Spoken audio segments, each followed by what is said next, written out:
male. Mike Davis joins us now. Mike, do you get what I'm saying when I talk about that, when the Southern managerial class male? Do you understand what I mean? Jack, I think you're being a lot more diplomatic than I would be. I think that white Southern male Republicans are the biggest cowards on the planet.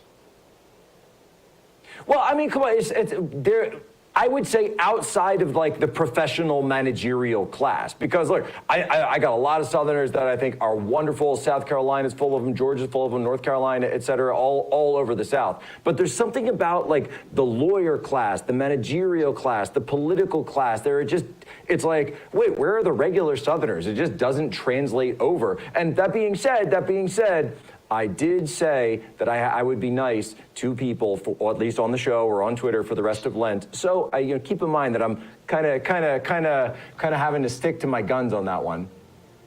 Well, I would say this. I'm also going through Lent. I'm just not as good of a Catholic as you are, Jack. But I would, it's just inexcusable. Look, if this judge followed the facts, the overwhelming facts, and followed the clear law, there's no question that Fulton County DA Fani Willis should be disqualified from this case, along with her entire office, along with Nathan Wade. There was an actual conflict of interest. The actual conflict of interest was that Fani Willis had an illegal financial stake in a criminal prosecution. You don't need to prove prejudice to the defendants. That is presumed. And she had an illegal financial stake when she hired her dumb, unqualified secret boyfriend, Nathan Wade. She paid him $250 an hour, $700,000 in counting, to bring these bogus charges against Trump and 18 others. He colluded with the Biden White House, including the White House counsel. He even billed 24 hours of his time for one day. And then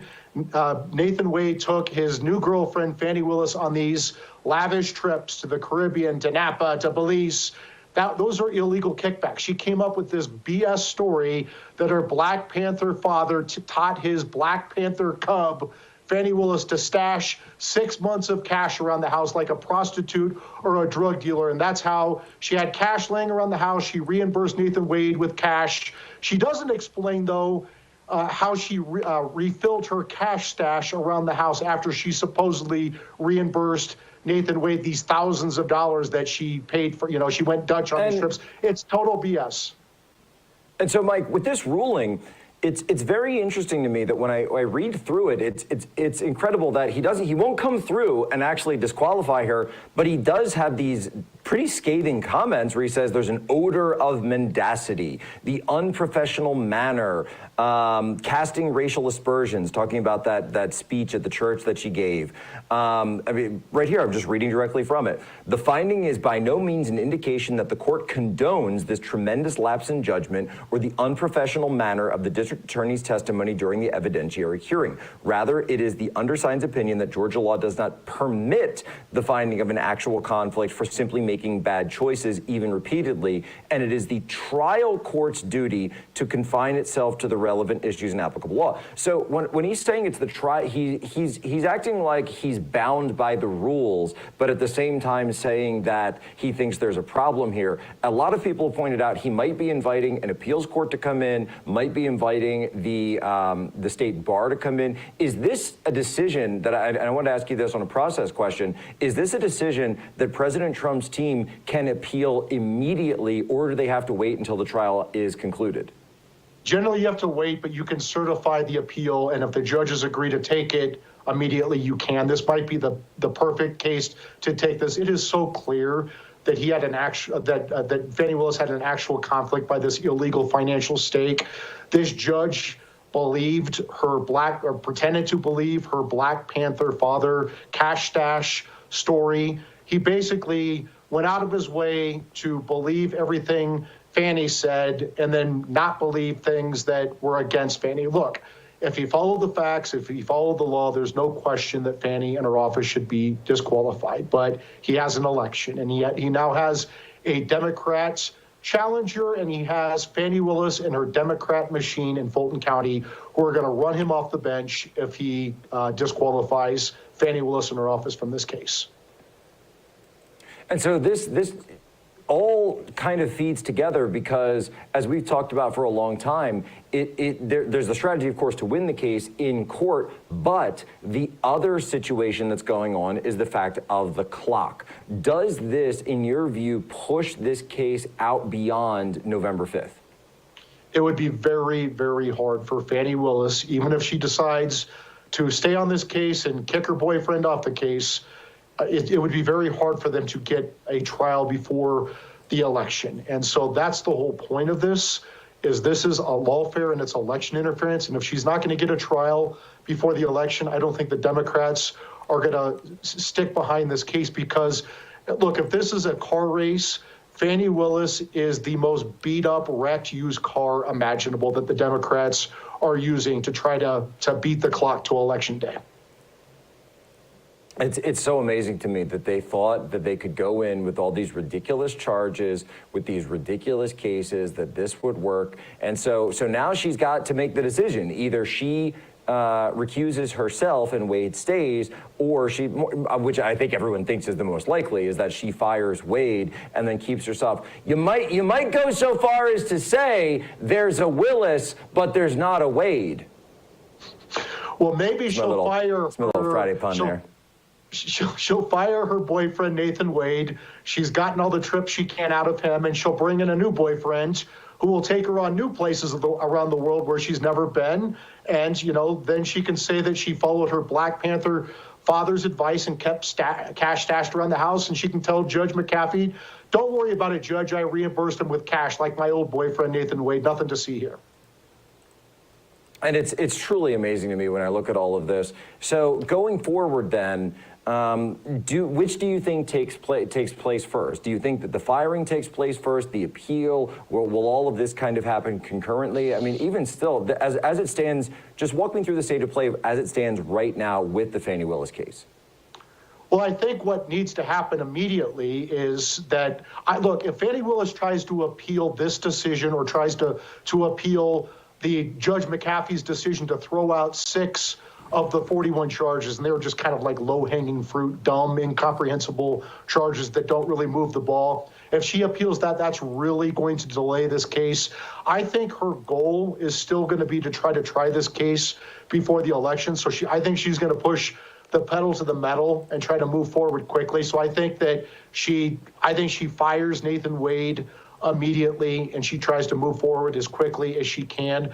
I think that the defendants in this case should try to seek interlocutory appeal on this decision by McAfee, Judge McAfee, not to disqualify Fani Willis and her office. I think it's such a strong case. Generally, appellate courts don't take interlocutory appeal, meaning they don't stop the trial court proceedings to take appeals on a piecemeal basis. They wait till the end of the trial to take all the appeals at once. This is such an egregious case that the defendants may be able to get interlocutory appeal here. So in that interlocutory appeal, as you say, it may actually pause the machinations of the case immediately. Yes, it could. Look, I think it's going to be very, very difficult for Fani Willis to get this case started before the election. I think she'll try. She'll do everything she can to do it. But look, you even see the national lawfare Democrats like Andrew Weissman saying cut bait on Fani Willis. She is damaged goods. She is a wrecked used car. She's not the right vehicle for the Democrats to run their lawfare against Trump. And so it's a lemon. This car is a lemon. This car is a lemon, and it is beat up. It was a bad investment. This is a politically dead. Politically dead. You've got the law of unintended consequences. You've got toxic investment. All of that going after this. Stay tuned. Right back. Mike Davis walking us through these cases. We're going to talk about New York next.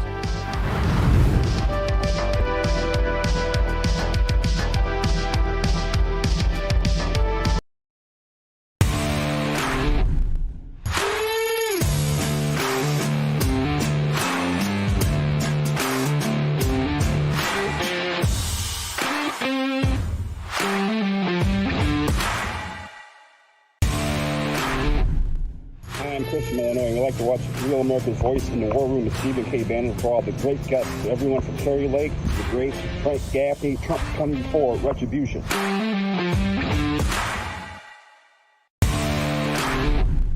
This is Diane from Rhode Island. Why do I love Real America's Voice? Because they deliver us facts from hosts who love America and love God. What's not to like?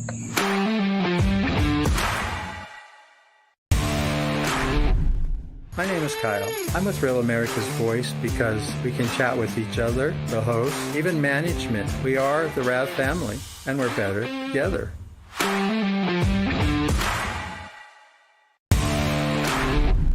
My name is Tina, and I'm in Dallas, Texas. I'm so grateful to be able to get my news from an organization like Real America's Voice, whose conservative values align with my own.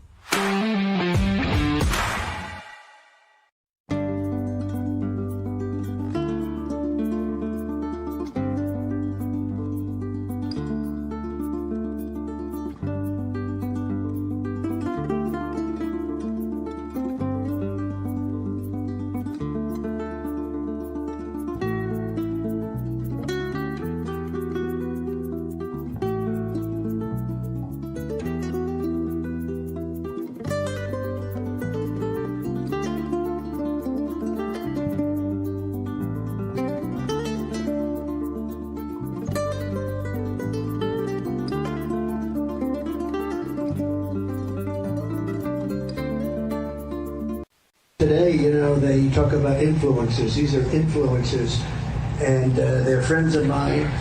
Jack Posobiec. Where's Jack? Jack, he's done a great job.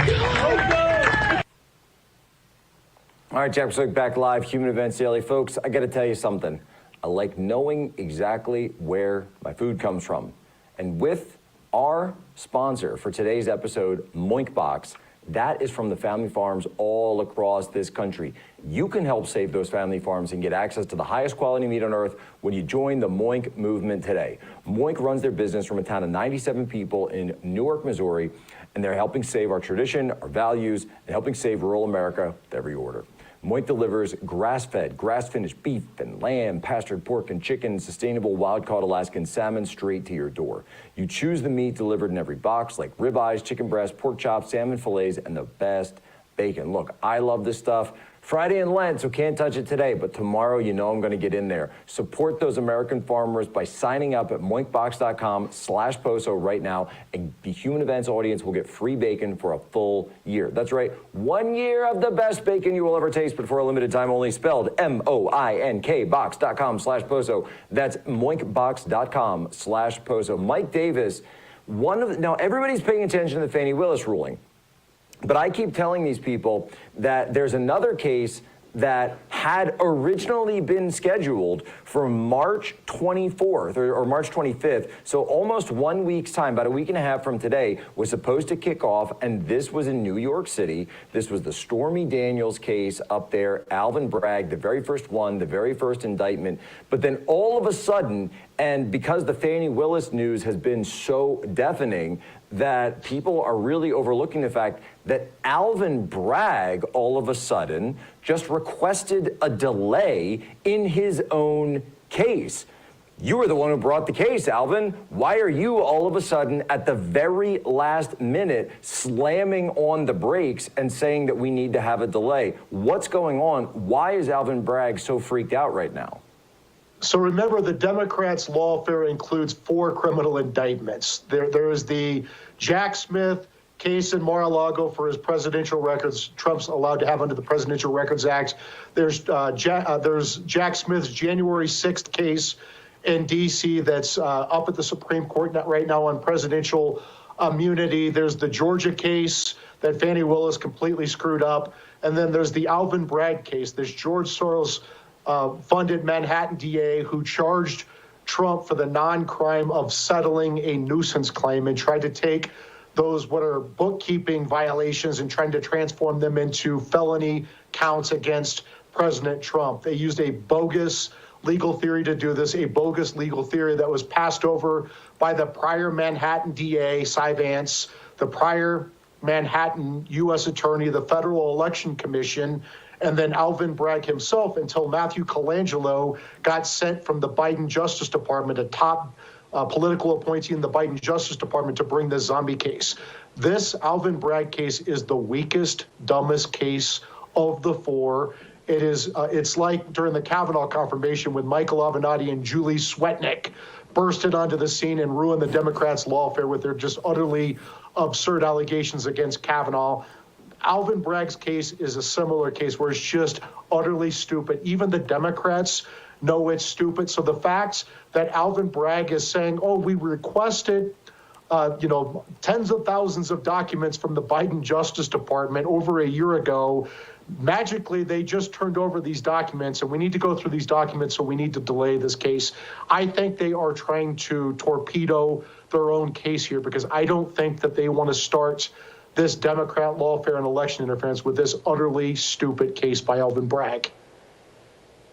Well, and so there's a huge angle on this as well where, I mean, take even Stormy Daniels and Michael Cohen aside for a second.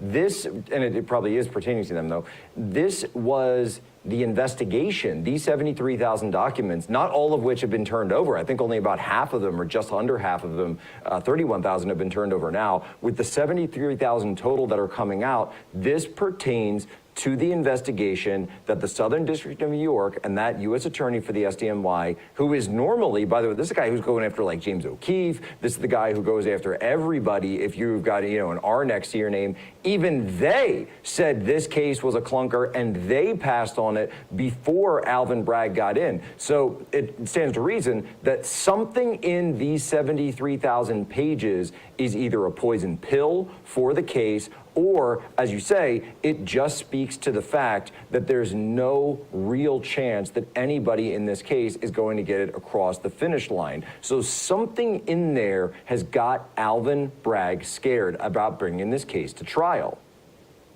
I don't think Alvin Bragg ever wanted to bring this case to trial. He declined to bring this case to trial before. I think he was forced to bring this case to trial by President Biden and the Biden White House and the Biden Justice Department, because that's why Matthew Colangelo got sent to Alvin Bragg's office to resurrect this zombie case that the prior Manhattan DA, the U.S. Attorney, the Federal Election Commission, and Alvin Bragg himself declined to prosecute. This is part of Biden's lawfare against President Trump. Biden has his fingerprints on every single one of these 4 criminal prosecutions, whether it's Matthew Colangelo with Bragg, whether it's Jonathan Sue, President Biden's deputy White House counsel who waived Trump's claim of executive privilege on behalf of Biden, which led to the Mar-a-Lago raid for presidential records Trump's allowed to have under the Presidential Records Act, which led to Jack Smith's indictment for that, which led to Jack Smith's indictments for January 6th, which is not a crime. It's not a crime to object to a presidential election. It's allowed by the Electoral Count Act of 1887. It's allowed by the First Amendment. Democrats aren't in prison for objecting to Republican wins in 68, 2000, 2004, and 2016. And you also have Biden's fingerprints on Fani Willis's prosecution. Nathan Wade billed his time to meet with the Biden White House, including the Biden White House counsel, before Fani Willis brought her indictment against Trump. This is all Democrat lawfare. It's all run by Biden and the Biden White House and the Biden Justice Department. And this is very clear. Now, you mentioned the documents case, the Presidential Records Act. We did get the ruling in that as it came out. Now, my understanding of it was essentially that President Trump's team was trying to get the case completely thrown out under the Presidential Records Act. However, it seems like Judge Cannon wants to put that question before the jury rather than making the decision herself. Is that the best way to look at it, or is there something else there? Yes, what she's saying is she can fix any vagueness with the Espionage Act through jury instructions. Look, the left is going crazy over Judge Cannon. She is a very tough, fair judge, and she's going to do what every judge is supposed to do, which is protect the criminal defendant through the process, but she's not going to carry Trump's water. And the people who think she's going to carry Trump's water just got an example when she denied Trump's motion to dismiss. She's going to do her job as a judge, and she's not a political activist. Well, and of course, you know, you're also dealing with someone who we are told, by the way, in a judge or in any judge, who is supposed to give the defendant the benefit of the doubt. Because the last time I checked, the burden is supposed to be on the state. The burden is supposed to be on the Jack Smiths and the Alvin Braggs and the Fannie Willises. And so when it comes down to any defendant, they have the right under our system to question all of these things. A little thing that the founders used to call, what was that phrase again? Oh, right, due process. Yeah, that's exactly right, Jack. Federal judges are supposed to uphold the Constitution, and the Constitution provides criminal defendants, not the government, constitutional rights. It's the criminal defendant who has the right to a fair, public, and speedy trial, not the government. So Judge Cannon is doing her job in making sure that President Trump has a fair, public, and speedy trial. And it's not, her job is not to carry the water for the Democrats. Her job is not to carry the water for Trump. Her job is to uphold the Constitution. So what is the best way forward for Trump here? Because it seems as though they are going to attempt to try to get at least one of these to trial before the election. I know they're really hoping for this. Let me ask you this way, actually. I'll change my question up a little bit. Which case do you think would, if any, at this point, have the best chance of going to trial before the election? Well, Alvin Bragg's case clearly had the best trial. It's the worst case for the Democrats, but that case should have gone to trial. And actually, that, frankly, you know, I think that would have propelled Trump back into the White House by several points, because it's such a laughably stupid case. And guess what? The Democrats know it's a laughably stupid case, because now they're trying to delay that trial, right? So that's the case that could have gone to trial. Fannie Willis's case could have gone to trial, but it got gummed up with Fannie Willis's misconduct with her boyfriend down in Georgia with their illegal financial stake in this case.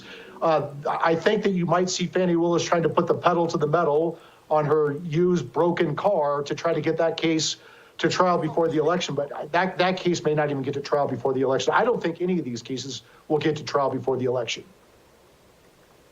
And this is really incredible. This is something, I just want to go back, I have to keep saying this, that we were told for a year, Mike, and a full year, that these cases would destroy Trump's candidacy, that he was done, he was DOA, that we needed to find a new standard bearer, and now they're all completely falling apart. I mean, just walk me through what the sense was in D.C. about a year ago. Oh, I remember 2 years ago, Jack, when I was one of the only lawyers in America who would come on your show and other shows defending Trump after the Mar-a-Lago. Literally just you. Yeah, I mean, it was, but you know what? It was the Article 3 project, and over 3,000 media hits we've done supporting and defending Trump, the constant opinion pieces, the constant social media, back and forth. We have defended Trump since day one. And we've been pretty successful in changing public perception on this Democrat lawfare and election interference. And now the Democrats' house of cards is falling apart. Now they're going to have to try to win the election the old-fashioned way by convincing American people on November 5th that their candidate's the best, instead of having Democrat prosecutors and Democrat attorneys and Democrat judges and Democrat juries and Democrat hellholes like New York, D.C., and Atlanta decide the election for the American people.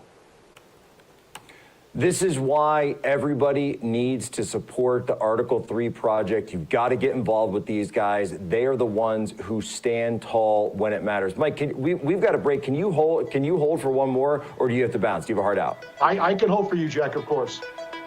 Let's hold, all right, because I want to get into the last question, presidential immunity. This is very important. It's impacting a number of the cases. We have to get into it. The Supreme Court is coming down. Mike Davis, so gracious for this time for us here, Human Events Daily.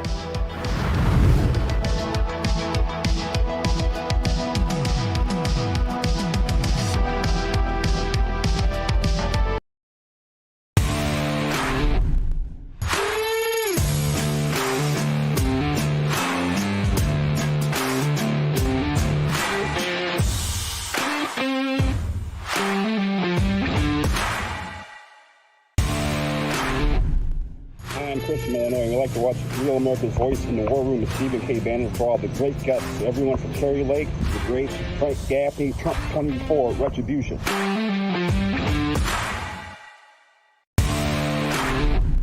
This is Diane from Rhode Island. Why do I love Real America's Voice? Because they deliver us facts from hosts who love America and love God. What's not to like?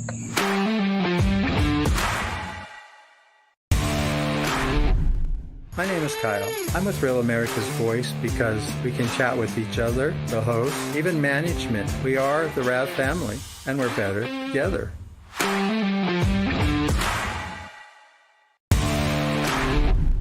My name is Tina, and I'm in Dallas, Texas. I'm so grateful to be able to get my news from an organization like Real America's Voice, whose conservative values align with my own.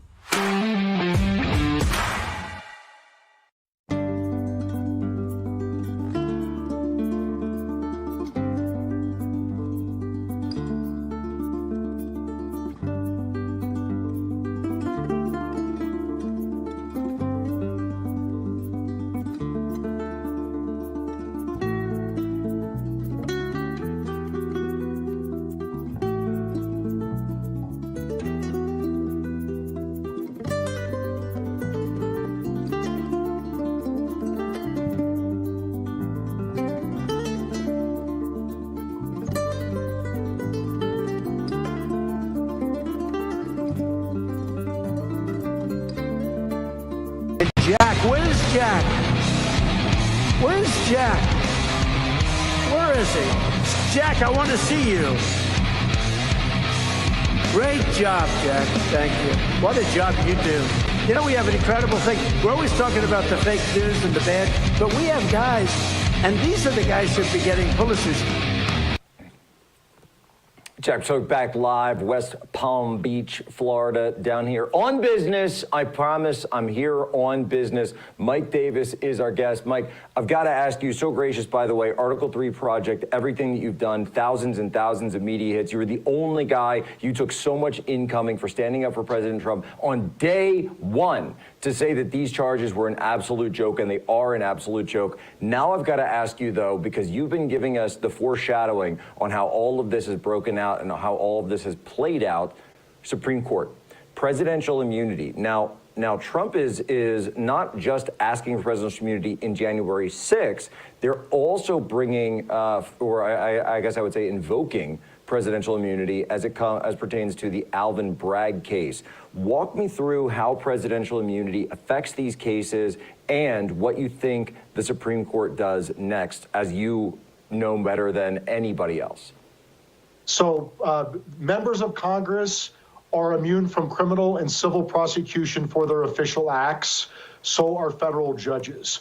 Right now, only the President of the United States is only immune from civil prosecution based upon the Nixon case from 40 years ago, because we've never had a former president criminally charged. And so now the Supreme Court is going to have to decide whether the President of the United States is immune from criminal prosecution for his official acts, not his personal acts, his official acts, just like members of Congress and just like federal judges. This is a hugely important case. The Supreme Court is going to hear this case at the end of April. They'll probably have a decision by the end of June. And where I think the Supreme Court is going to hold, and this should not shock people, that yes, the President of the United States, any President of the United States, is immune from criminal prosecution for his official acts, just like judges, just like members of Congress. I think the Supreme Court will remand this case back down to D.C. Obama Judge Tanya Chutkan to hold an evidentiary hearing to figure out what Jack Smith in D.C. or Alvin Bragg in New York or Fani Willis in Georgia, what they've alleged in their factual predicates for what are presidential acts. For example, Jack Smith alleged that Trump was contemplating firing his acting attorney general after the election. Well, that's clearly a presidential act. He would clearly be immune from that versus what's in his personal capacity. And so once that's decided, this will get remanded. I think there's going to be an evidentiary hearing, and then a lot of this case is going to be kicked against Trump on the January 6th case in D.C., and then we'll see what's left for trial. But the bottom line is I don't think these cases are going to get to trial before the presidential election. And after the election, after President Trump wins, his acting attorney general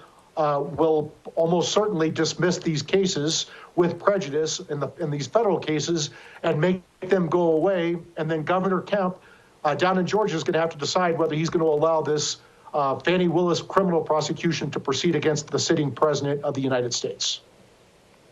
Yeah, a lot of questions for Governor Kemp and a lot of questions for AG Carr down there, because they could have done this to begin with, but we'll see. We'll see about that. As far as the ruling on presidential immunity, one of the things that I've heard is that essentially one of the takes I've heard is that the court will not necessarily, the Supreme Court now, will not necessarily rule one way or the other on the merits of this case specifically, but instead come up with a kind of test for what is or isn't a presidential act and then send it back to the trial court. Do you think that's the case? Or because of this 9-0 ruling that we had recently, do you think that we might see another sweeping kind of ruling like that? I think that you're absolutely right that the Supreme Court is just going to establish that the President of the United States, like members of Congress, like federal judges, is immune from criminal prosecution for his official acts, period. That's it. Then they remand it down to Obama Judge Shunkin for the evidentiary hearing, and she's going to have to take the first crack at what did President Trump allegedly do that was in his personal capacity? What did President Trump allegedly do as President of the United States in his official capacity? And then once she makes a decision there, that's appealable to the D.C. Circuit. That's appealable to the Supreme Courts. Once they shake out what's personal versus presidential, then they can get to a trial. But that's probably not going to happen unless President Trump loses election on November 5th, 2024, because this case is going to go away if President Trump is reelected. And this is why the process is so important. That's why, thanks again, for the extra time on the show today, because for people to look at this and say, oh, well, it's clearly a conflict of interest with Fani Willis. Oh, it's clearly presidential immunity for President Trump. Oh, it's clear that's all, like, I get all that, right? But it doesn't matter what you know. It matters what you can prove in court. And that's why the devil is in the details. Just like with this ChatGPT thing where people are saying, hey, not ChatGPT, TikTok. This TikTok thing where people are saying, oh, I want to get rid of TikTok, but, we have to be very careful about what's in the fine print of all there. When it comes to these cases, the devil is in the details, because people were saying, oh, there's no way Trump could get past this because, hey, you look at a jury in Atlanta, Fulton County, they're going to be predominantly Democrat, a jury in D.C., predominantly Democrat, a jury in New York, predominantly Democrat, Florida, the Miami district, okay, maybe you got a chance there if you get some Cubans on board. But if there is a process that takes longer, right, that takes longer than the court trial to start, that exceeds beyond the election calendar, now you have the ability, as you say, to push this whole thing to the right of the election. The election's held first. And by the way, the only court that matters then is what? The court of public opinion. Isn't that right? That's exactly right. Look, for 250 years, we have decided who's the president of the United States through the American people on Election Day. The Democrats want to take Trump off the ballot. That failed after they've impeached him twice and indicted him 4 times for non-crimes and illegally, unconstitutionally gagged him. Here's the problem. Democrats do not trust the American people, and that's very obvious because they do not want the American people to decide the president on November 5th, 2024. They want their Democrat judges and prosecutors and juries and these Democrat hellholes like New York, D.C., and Atlanta to decide the election, and that is backfiring on the Democrats. It's propelling President Trump back into the White House, just as we predicted and helped make happen at the Article 3 project. And that is something that I'm just going to have to go back to all of those people who told me, that picked up the phone and called Jack Posobiec and called Mike Davis and said, oh, Trump is done. There's no way he can come back. That's why we have to stroke all these checks for this candidate and that candidate. And we've got to have this huge drawn out, primary, which I think all in, we're going to be told this thing came to about $250 million. That was vaporized. That was absolutely vaporized, all predicated on these cases. Now, guess what? The phone call charge has been thrown out itself. Fani Willis's case, and we just have to say it, this thing is fatally wounded. It is fatally wounded, and the question isn't necessarily will it die, but when it dies at this point. And so to all those guys, whether it's the managerial class in the South or the managerial class in DC, really just the managerial class across the entire country, you lost. You've already lost all of this. Mike Davis, tell people where they can go to follow you, where they can go to get more information, and if people want to support an actual America First constitutional project, how they can get on board. Thank you, Jack. It's article3project.org, article number 3project.org. You can donate there, and all of our socials on there as well. Look, folks, Mike Davis, God bless you. Thanks so much again. Folks,